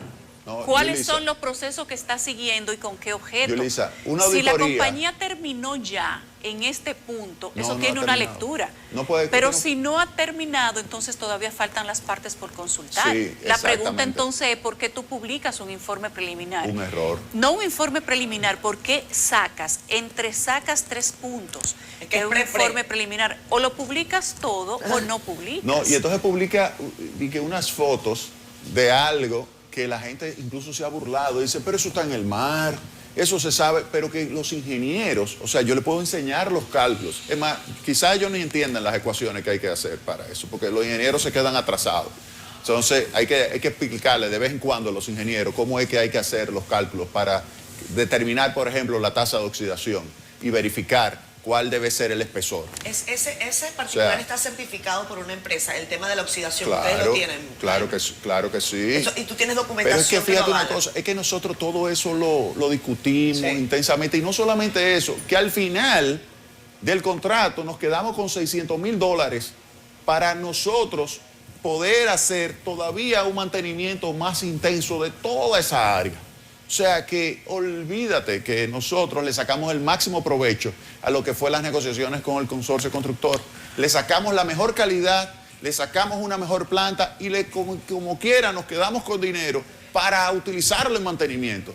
¿Qué más se puede pedir? Entonces, eso es lo que tienen que reconocer. Por eso a mí me choca el interés de querer hacerle daño a la central termoeléctrica Punta Catalina, que es la principal Pero Jaime, tal fuente vez de no es electricidad de este daño. país. Tal vez no es daño, ¿Y tal qué vez es? el daño no es a la termoeléctrica, tal vez es la forma de tú allanar el camino para poder justificar, primero, un fideicomiso y segundo, tal vez una acción legal de justicia, quién sabe, porque también hay que leer todas Pero, las lecturas. ¿cuál es la acción legal de justicia? O sea, que tú digas, no, que se está oxidando. Eso es simplemente reputacional. Bueno, eso es cuando tú llegues ¿Tú a entiendes? un punto de debate, pero mientras tanto No, tú estás haciendo quedar mal a una Reputa- o unas Por eso. reputaciones de es personas reputacional. que y les eso no lo voy importa a lo que se aceptar diga jamás. de ellos. Y eso no lo voy a aceptar. Eso no lo voy a aceptar porque es incorrecto. O sea, la verdad se defiende sola. Pero si tú estás del lado de la verdad, entonces tienes la capacidad de poder defenderla muchísimo mejor. Bueno. Entonces, eso es lo que nosotros No, estamos gracias, haciendo. Jaime. Yo creo que el que hizo la filtración no midió las consecuencias. Correcto. Ahora, se podría decir que son fines inconfesables, o sea, porque uno no sabe cuáles son los fines, Sí. lo que se están buscando. Ahora es una guerra de opinión pública, Claro. que el que la filtró, que vino del gobierno, Sí. y el presidente Abinader dijo que él la tenía desde Sí. el 25. Lo que sí por te eso, aseguro- por eso que él tiene que publicarla rápidamente, porque el único que ha dicho que ha tenido esa auditoría es el presidente Abinader. Lo que pasa es que ya, tal como está, no es una auditoría, es simplemente un reporte, es una opinión de la empresa, ya no es una De auditoría. debate público. Gracias, Jaime. Exactamente. No, un placer estar aquí siempre. Gracias, Jaime, un abrazo. Hay una entidad que tiene un nombre larguísimo. Miren cómo se llama. Programa de Medicamentos Esenciales y Central de Apoyo Logístico. Y la gente dice promese. Y después dice promese Cal. Y se sabe ya. Con nosotros está Rafael Adolfo Pérez. Rafael. Por Rafael yo nunca lo conocería. Por eso lo subrayé, Eh. porque Adolfo Pérez. Si tú dices Sí. Adolfo no tiene que decir ni el apellido. Es el pero nombre Rafael. artístico. Adolfo el Grande. Bueno, es el segundo nombre, también mi papá se llama así, entonces... Adolfo Pérez. No, Adolfo Rafael Pérez, Adolfo. sí, así es. Vamos a estar así. ¿Cómo está usted? Buenos Muy días. bien, buenos días, muchísimas gracias por lo que estamos a su orden. Mire, yo vi la palabra cuando usted tomó posesión, creo que fue el 20 de agosto. Usted dijo que va a garantizar adecuado y oportuno suministro de medicamentos e insumos para el Sistema Público Nacional de Salud. Eso se está cumpliendo. Así es, estamos trabajando muy fuerte en esa dirección, pienso que lo estamos logrando, lo estamos cumpliendo. Sabemos que tenemos también restricciones de carácter presupuestario, pero a pesar de las graves dificultades que hay también en términos globales con la cadena de suministro, el tema del COVID y cómo impacta a los transportes de carga, mercancía, a pesar de todo eso nosotros estamos trabajando muy fuerte y hemos mejorado de manera sustancial el abastecimiento en los hospitales públicos y en la farmacia del pueblo. Pero en estos días hubo un ruidito hace menos de 2 semanas de la farmacia del pueblo, que no estaban llegando medicamentos. Que faltaba tal medicamento, un ruidito leve. Bueno, más que no estaban llegando, obedeció a un incremento, un aumento súbito de la demanda. Nosotros tenemos una proyección de ventas a partir del histórico que tiene cada una de las farmacias, de su comportamiento histórico de ventas, y a partir de ahí entonces nosotros entregamos medicamentos y fortalecemos los inventarios de esa farmacia. Si ocurre un pico inesperado, súbito, abrupto, como lo que ocurrió después de la segunda, tercera semana de diciembre, cuando llegó la variante Omicron, que contagió, bueno, el país pasó de tener 150 contagios de COVID por día a 5.000 contagios de COVID por día, y entonces eso obviamente te genera una presión adicional, una cantidad, una afluencia, un desbordamiento de personas, no solo a las farmacias públicas, sino también a las farmacias privadas en procura de medicamentos. Y entonces, bueno, pues nunca estamos preparados para situaciones de esa naturaleza. Pero sí hemos logrado resolver la situación, ya hemos mejorado sustancialmente los inventarios, estamos trabajando muy fuerte también en garantizar que el abastecimiento esté ahí, y también la variante Omicron pues ha comenzado a ceder y hay menos personas contagiadas. Pero las farmacias han estado abastecidas y hemos servido medicamentos. La mejor demostración, la prueba más fehaciente de ello es que el año pasado, en el año 2021, nosotros despachamos medicamentos por una cifra superior a los 1.000 millones de pesos en la República Dominicana. Entonces, si nosotros vendimos medicamentos por encima de 1.000 millones de pesos, quiere decir que nosotros le entregamos a la población esa cantidad de medicamentos. O sea, los medicamentos estuvieron ahí. Y eso representó un ahorro en el gasto de bolsillo de las familias en medicamentos superior a los 3.000 millones de pesos. Estamos haciendo nuestro trabajo. Adolfo, hablemos del impacto del COVID-19 en las finanzas de Promesecal. Sobre todo desde la perspectiva de lo que cuesta hoy traer un medicamento a República Dominicana y lo que costaba antes de la pandemia. ¿Cómo eso ha afectado de alguna manera o ha influido en las finanzas de Promesecal en materia de compras? Si eso está también dentro de las funciones de ustedes, el tema del transporte, ¿cómo eso ha incrementado? ¿Cuánto costaba desde el punto de vista la compra total quizás de un mes de Promesecal antes de la pandemia y quizás ahora? ¿Tenemos ese dato? Sí, claro. Nosotros tenemos un presupuesto de unos 4.200 millones de pesos al año. Ese presupuesto no ha variado de manera significativa en los últimos 8 años. Por eso inicié diciendo que tenemos algunas limitaciones de carácter presupuestario. Sin embargo, por concepto del COVID-19, del impacto de la pandemia, compra de medicamentos, insumos médicos, hemos recibido presupuestos adicionales tanto en el año 2020 como en el año 2021. Y eso ha generado también mucho más trabajo, mucho mayor esfuerzo y un mucho mayor compromiso nuestro para poder garantizar que los medicamentos estén presentes en los hospitales y que se les pueda dar el servicio oportuno a los pacientes cuando llegan infectados de COVID-19. Y no solamente en los hospitales públicos, también en la clínica privada, porque nosotros hemos comprado desde Promesecal todos los medicamentos de alto costo orientados al COVID. O sea, los medicamentos de alto costo COVID como Remdesivir, Tocilizumab y Regencop han sido comprados a través de Promesecal y se dispensan de manera gratuita tanto en los hospitales públicos como en las clínicas privadas. Y somos nosotros los que hemos tenido esa responsabilidad. ¿A cuánto asciende esa compra? Bueno, la última, la que hemos hecho este año, recibimos un presupuesto adicional de unos 1.500 millones de pesos y solamente para esa partida se están destinando 980 millones de pesos. Para la compra de esos tres medicamentos. Esos 3 medicamentos para este año 2022. ¿Y con eso cubren todo 2022? Bueno, esperamos que sí. Hicimos una compra, vamos a decir, de una buena magnitud, de una buena envergadura, porque precisamente el impacto de la variante Omicron generó un alto nivel de contagio y el país debe estar preparado, debidamente preparado, frente a esas circunstancias. Entonces, nosotros ya conocemos que este virus puede mutar, que puede variar de manera significativa, puede dar brincos, saltos. Es muy importante el tema del nivel de contagio, entonces tenemos que prepararnos en esa dirección. Si no fuese el gobierno el que estuviese comprando esos medicamentos, ¿cuánto le costaría al usuario en general acceder a un Remdesivir o a un Regencop o al otro medicamento de Tocilizumab? Bueno, habría que ver entonces la competencia del sector privado, los precios que tendrían las farmacéuticas, los distribuidores, y entonces habría que ver el precio final que resultara en ese caso. Sin embargo, de lo que se trata en este momento es nosotros garantizar un acceso oportuno, universal y gratuito a estos medicamentos a todas las poblaciones, y por eso se verifican los niveles de contagio que tiene la República Dominicana y los niveles de mortalidad que tiene la República Dominicana hoy. La República Dominicana disfruta, si se pudiera llamar de ese modo, de unos niveles de mortalidad con relación a la pandemia del COVID-19 de los más bajos del mundo. Estamos hablando por debajo del 1%. Y ese es el resultado de un esfuerzo mancomunado, de un esfuerzo bien estructurado de diversas instituciones del Gabinete de Salud, que componen el Gabinete de Salud, y de manera especial de que han estado presentes en todos los hospitales públicos y en la clínica privada las herramientas fundamentales para tratar a los afectados por el virus, que son los medicamentos. Y entonces el Estado y el gobierno del presidente Luis Abinader se ha comprometido en que estos medicamentos estén ahí presentes y que cuando las personas lleguen contagiadas pues no tengan mayores dificultades para conseguirlos. ¿Pero cuánto le cuesta al gobierno, por ejemplo, Regencop? ¿Cuánto le cuesta? Sí, el Regencop nosotros lo hemos comprado a 82.000 pesos la dosis por unidad. El Tocilizumab está alrededor de 25, 35 mil pesos, dependiendo de la concentración.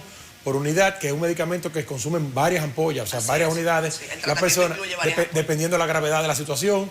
El Remdesivir, que se estuvo pagando en un momento dado por encima de los 7.500 pesos, por un acuerdo que había con la CISARRIL, nosotros lo hemos comprado en los últimos procesos alrededor ya de 650 pesos. Es decir, que hemos logrado ahorros sustanciales a través de procesos diáfanos, competitivos, muy participativos y muy transparentes que nosotros hacemos desde Promesecal. Oye, que ya no hay tanta escasez como al principio de la pandemia. Bueno, también, pero además también la manera de nosotros trabajar. O sea, nosotros hacemos procesos bien abiertos y también compramos grandes volúmenes, generamos economía de escala, procesos que también garantizan un suministro de mediano y largo plazo y podemos conseguir mejores precios.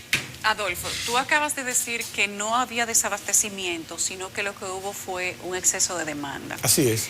En medio de la quinta ola del COVID-19, las autoridades dijeron que no teníamos casos graves en cantidades importantes.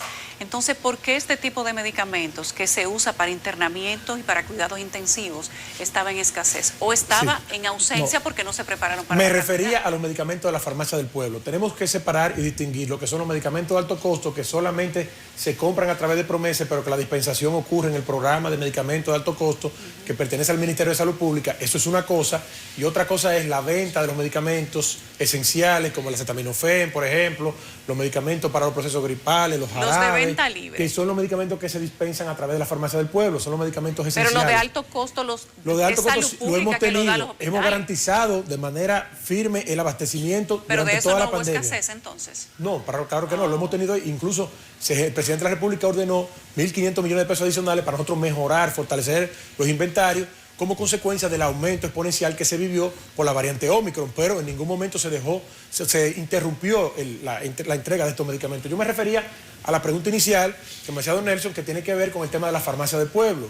El ruidito que él dice que ocurrió en la farmacia del pueblo como consecuencia de un aumento súbito de la demanda, de que las personas, y bueno, salió en la prensa también que en la farmacia privada se acabó el acetaminofén, los antigripales, los jarabes, porque pasamos de tener 150 contagiados a 5.000 contagios, pero 5.000 contagios que te generan también una cantidad que concomitantemente de personas que sienten síntomas, que acuden a la farmacia y también coincidió con el tema de un proceso gripal como consecuencia también del cambio de temperatura, el clima, en fin, entonces eso fue lo que ocurrió, pero porque es importante destacar que las farmacias del pueblo cuentan con un inventario y con una programación que está acorde a un histórico de demanda porque nosotros tenemos un presupuesto limitado y porque lo que se vende, lo que se dispensa en la farmacia del pueblo, ese dinero no ingresa a la cuenta de Promesecal para ser reinvertido en medicamentos. Ese dinero se deposita en cuenta única en el Estado y nosotros tenemos que esperar al año siguiente para recibir nuevamente nuestro presupuesto y esa es la cantidad de medicamentos que podemos servir.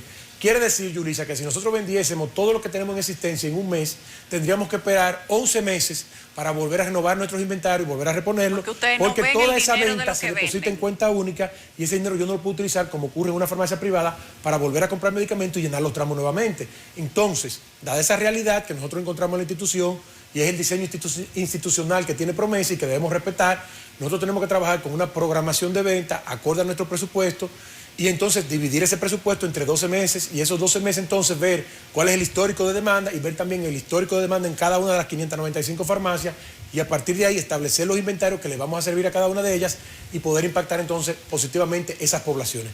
Cuando ocurren situaciones inesperadas, abruptas como esta, rompe todo el diseño de planificación que tiene la institución y nosotros entonces tenemos que tomar medidas adicionales y contar también con el auxilio del gobierno central que nos inyecte fondos especiales para hacer procesos de compra y mejorar los inventarios. Bueno, precisamente en esa parte de que los diseños se rompen, lo disloca todo.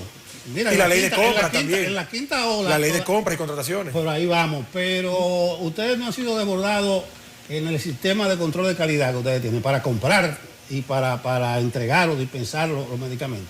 No, de ninguna manera, todo lo contrario. Esos mecanismos funcionan de manera automática. Tenemos cuenta que ustedes han sido desbordados en algunos aspectos y han tenido que buscar. Sí, tenemos un mecanismo muy robusto de control de calidad. Nosotros contamos con sistema interno de control de calidad, tenemos un pequeño espacio, laboratorio de comprobación de la calidad.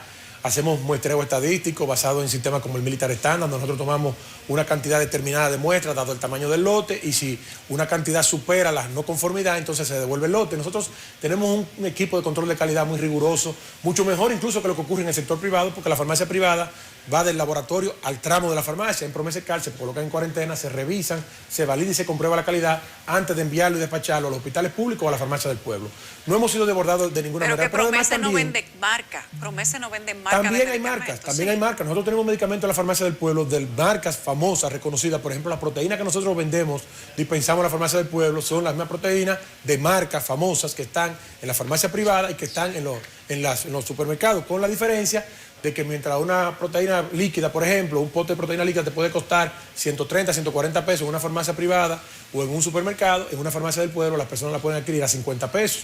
O el caso de las insulinas que nosotros tenemos también, son insulinas de extraordinaria calidad, de muy buena calidad, exactamente igual que la que se venden en el sector privado, con una diferencia de precio de 3, 4 y hasta 5 veces más bajo en una farmacia del pueblo. Pero lo que ocurre es también que nosotros, cuando vamos a hacer las licitaciones, cuando vamos a hacer los procesos de compra, tenemos un filtro muy fuerte a la hora de establecer cuáles son esos medicamentos que pueden ser comercializados, que pueden ser vendidos a Promescal, porque nosotros exigimos que todos los medicamentos deben tener registro sanitario, verificamos que ciertamente esa molécula reúne las condiciones para las cuales está establecida en la ficha técnica. En fin, nosotros desde el primer paso que damos para adquirir medicamentos hasta el último, hasta la última milla, que es la entrega en la farmacia del pueblo o la entrega en los hospitales públicos, llevamos un riguroso control de calidad que le garantiza a la población dominicana que todo lo que sale desde Promescal reúne las condiciones y nosotros lo podemos garantizar a plenitud y con toda confianza. Adolfo, hablemos de los retrovirales relacionados al tema de pacientes inmunosuprimidos con VIH-Sida. Hubo algunas denuncias el año pasado de que esas personas que tenían pues esta enfermedad no podían acceder, que no los encontraban, que habían dificultades. Sé que con el Ministerio de Salud Pública tomaron la decisión de que ustedes, sí que Salud Pública comprando, ustedes distribuyen, o acláranos por favor el mecanismo. Así es, perfectamente, lo has dicho. Nosotros tenemos la responsabilidad del almacenamiento, de la entrega y una parte de la distribución. Sin embargo, las compras continúan en el Ministerio de Salud Pública. Está en proyecto también trasladar esa responsabilidad a Promescal, porque hay un decreto del señor Presidente de la República de febrero del año pasado, donde destina que todas las compras de insumos médicos, medicamentos y reactivos de laboratorio sean solamente desde Promescal como central única de abastecimiento para el Sistema Nacional Público de Salud. ¿Desde febrero de 2021? Sí, así es. Entonces, ¿Y qué pasa? Bueno, lo que pasa es que esas compras se hacen con un año de antelación, es a través de organismos internacionales, un proceso técnico bastante riguroso. Sí, estamos en esa transición. Lo que pasa es que en el Estado las cosas no pasan tan rápido como el sector privado. Tenemos que cumplir con la ley, siempre y en todo caso. Muchas veces la ley establece unos tiempos que son mucho más allá de lo razonable, pero tenemos la obligación de cumplir con la ley, no de discutir ni de pelear con ella. Y entonces en este caso son medicamentos que se compran a través de organismos internacionales que no están, vamos a decir, libre a la venta en laboratorios, como ocurre con los medicamentos de manera que nosotros manejamos de manera ordinaria, de manera cotidiana, y entonces estamos en ese proceso. Pero sí podemos garantizar que tenemos los almacenes llenos de Promescal, de estos medicamentos, que no hay ningún problema, que no hay ninguna situación y que pueden incluso ir a verificar y comprobar que eso se está despachando según los requerimientos que nos hacen las regionales del Servicio Nacional de Salud, sin ningún problema, con toda normalidad. ¿Ese medicamento llega a la población de manera gratuita? Sí, todos esos medicamentos son gratuitos, pero ya esa política se maneja a través de los hospitales públicos. Nuestro trabajo único es exclusivamente almacenamiento y distribución. ¿Qué rol tiene Promescal en el tema de las vacunas? Bueno, nosotros hemos acompañado al PAI, al Programa Ampliado de Inmunización, en el tema del diseño logístico, en el tema de la transportación, también en el tema del diseño del almacenamiento. En principio también trabajamos en el diseño y estructuración de los puestos de vacunación, los diagramas de flujo para que fueran los mejores tiempos, estandarización de procesos. ¿Tienes idea, precisamente en cuanto a esa logística, se tenía la duda recientemente de cuántas vacunas se tienen en disponibilidad, si hay nuevas compras pendientes?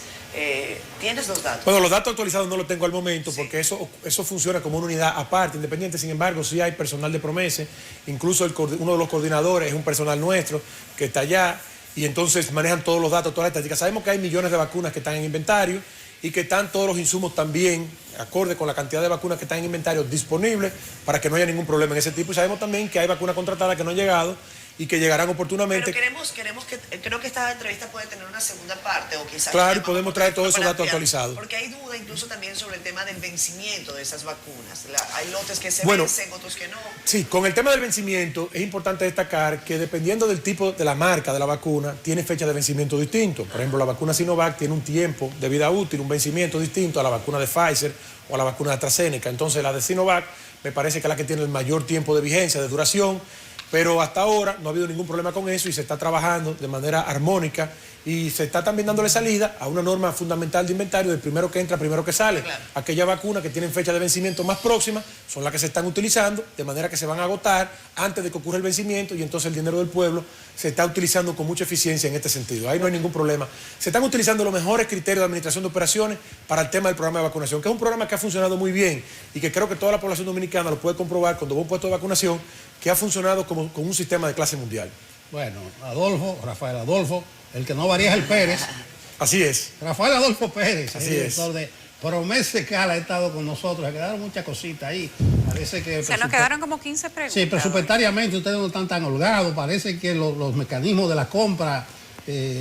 los tiempos de la ley de compra y contratación. Pero tiene que ser más dinámico, porque esto es medicina. Exacto. Y la gente puede morir si la medicina no llega en el tiempo oportuno. Así tiene que entenderlo. Hay que decirse la compra y contrataciones. Sí. Esto no es que faltan tantos formularios. Si se escaseó un medicamento de eso, hay que buscarlo. Por ejemplo, rápidamente, el año pasado tuvimos una situación en Semana Santa que fueron los intoxicados por el alcohol adulterado, por el metanol. El ministro de Salud Pública de inmediato nos envió un requerimiento para la compra de un antídoto que a las personas que llegan con el consumo de este alcohol adulterado y tú le colocas el antídoto, pues en 6 o 8 horas recuperan su salud. Nosotros lanzamos el proceso y cuando llegó el medicamento ya había pasado la ola, porque hubo que hacer el proceso de urgencia con 2 publicaciones, 2 días consecutivos en el periódico, pregunta y respuesta, fase de subsanación, recibir la oferta técnica, luego apertura de los sobres, constitución de garantía, en fin, todo eso, un recorrido largo. Sí. Y cuando tuvimos el medicamento, pues entonces ya el problema había pasado. El asunto de las urgencias es que hay malas mañas también.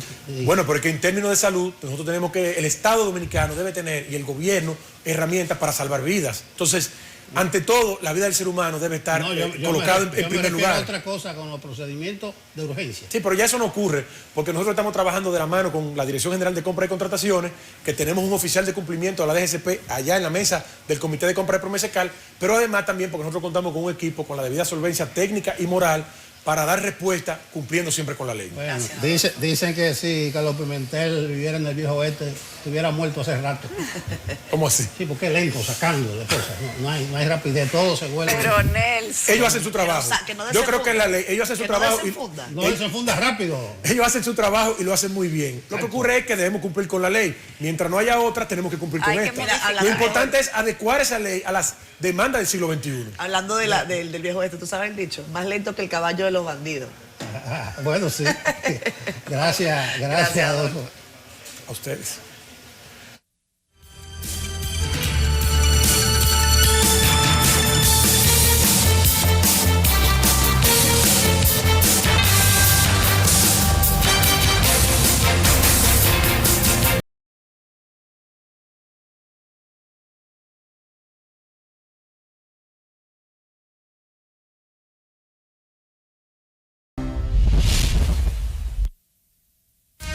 Somos una institución de puertas abiertas, al servicio de toda la ciudadanía.